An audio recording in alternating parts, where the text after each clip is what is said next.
Welcome, everyone, to another edition of Marketing the Invisible. My name is Tom Poland, beaming out from little Castaways Beach in Queensland, Australia. Joined today by Sheri Kaye Hoff. Sheri, g'day from down under. Very warm welcome. Where are you hanging out? I'm hanging out in Parker, Colorado, and it's a beautiful day. Colorado, where the sun is shining, the birds are singing.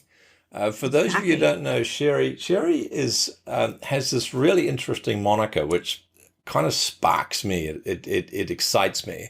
She's a transformational business coach using intuition, vision, omnipresent marketing, and mindset mastery. Fascinating combination. Working with coaches, consultants, experts, professionals, and small business owners since 2007.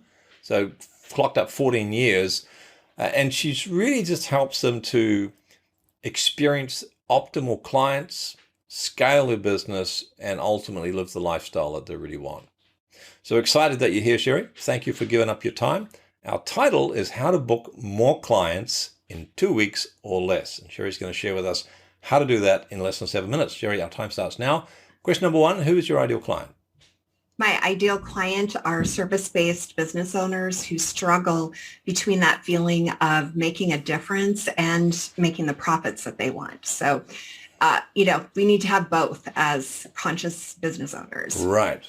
Yes, the fulfillment and the bank account. So Exactly. tell us more if you would. Question number two, 6.5 minutes left. Tell us more if you would about the problem you solve for them. Yeah. So one of the biggest problems that people have when they come to me is that they are in this place of working really hard for maybe not very much money. Right. They're hard workers. They believe in what they do, and they think, if I just work harder, I'm going to somehow make it or somehow hit that breakthrough. And so they're really in a place of maybe frustration, burnout, questioning their decision making and being in business, but they really are expert and they bring a lot to the table and the world needs them. Right. Perfect. Well articulated. And I think a lot of people listening to this will be relating to that, working harder, working longer, finding it's not ultimately the solution. So tell us, in addition to that, question number three, and we've got 5.5 minutes left, what are some of the other symptoms that your ideal clients are going to be noticing coming up in their life before they start working with you? Yeah. So one of the big things is fear. Ah, And a lot of times it's that unnamed fear. They don't even maybe realize it's fear, but typically it's been a program that has been running in their heads for a long time. And so, maybe fear that they can't make it, fear that no matter what they do, it might not work out the way that they want it to, fear of rejection, fear of just not being good enough. All of those things, and maybe just one per person, but sometimes people have all of it. And when it's swimming underneath, most people push it down and they'll work through it.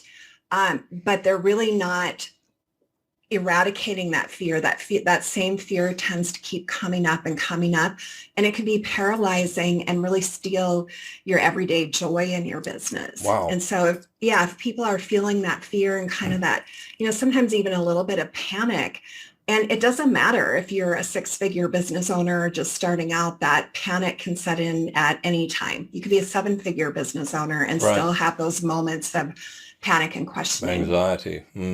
So we're talking about people that are determined to succeed, that understand that fulfillment is important, helping clients is important, but they're pretty stressed by the sound of it.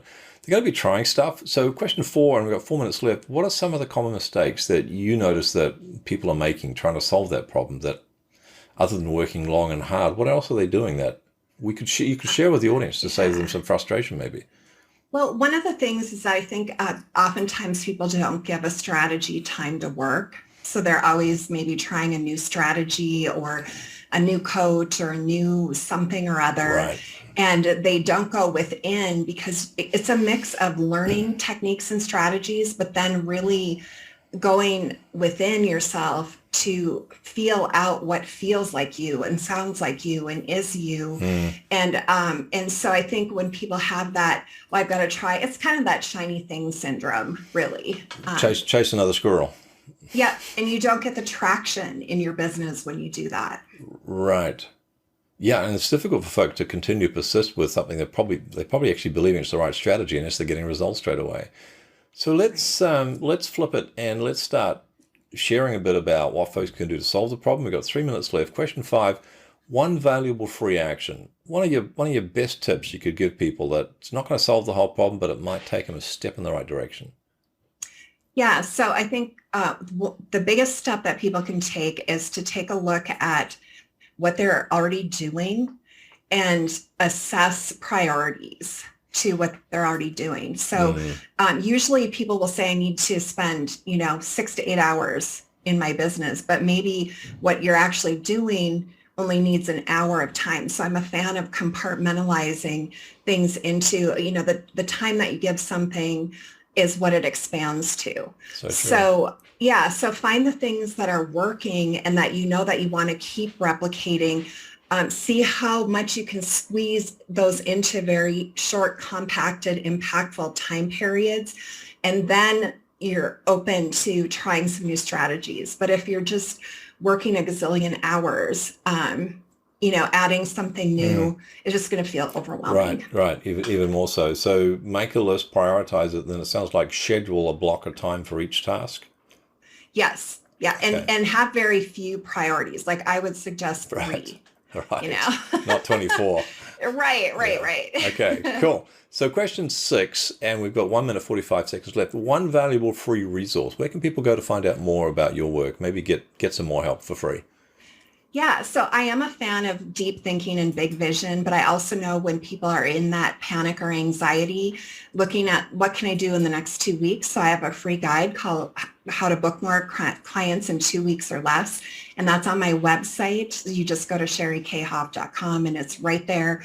And it's not a long thing to get through. And there will be something that jumps out at you that you can do today, tomorrow, within the next 2 weeks to start bringing more clients in. More clients in. Super. So it's Sheri, SHERIK, that's KAYEHOFF, sherikayehoff.com. Go get it.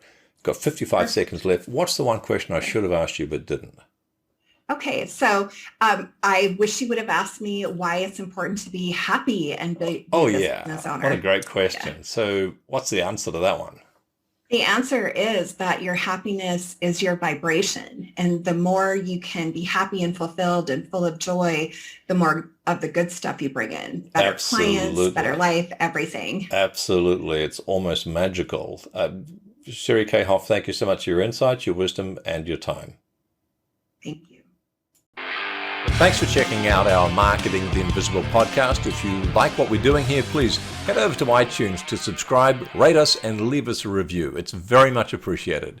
And if you want to generate 5 fresh leads in just 5 hours, then check out www.5hourchallenge.com.